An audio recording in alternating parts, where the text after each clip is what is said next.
આ રેસીપી જો બનાવી લીધી તો ઇડલી ઢોસા બનાવવાની તમે મહેનત કરશો જ નહીં. તો અહીંયા 2 મુઠ્ઠી જેટલી પલાળેલી મગની દાળમાંથી અડધી ચમચી જેટલી દાળ બહાર કાઢી લઈએ.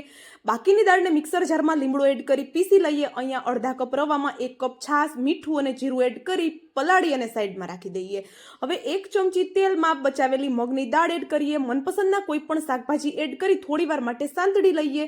હવે આ રીતે થોડું બટરમાં લસણવાળી ચટણી સાથે સાંભાર મસાલો સાથે મીઠું, હળદર, ઘરના રેગ્યુલર મસાલા બેસિક એડ કરી દઈએ. સાથે થોડું પાણી એડ કરી સરસ એવા શાકભાજી સાથે મિક્સ કરી આપણે એમાં 1 કપ પાક્કું ટમેટું એડ કરી ઉપરથી એને કવર કરી અને થોડીવાર માટે થવા દઈએ. લાસ્ટમાં આંબલીનો પલ્પ, લીલા ધાણા એડ કરી બનાવેલો મસાલો બહાર કાઢી લઈએ. હવે જે રવો પલાળ્યો હતો એમાં આપણે પીસેલી દાળ એડ કરીએ. 1 ચપટી જેટલા ખાવાના સોડા એડ કરી આ રીતે નાની નાની ઇડલી બનાવીએ. ઉપરથી મસાલો એડ કરી 5 મિનિટ માટે આપણે એને થવા દઈએ.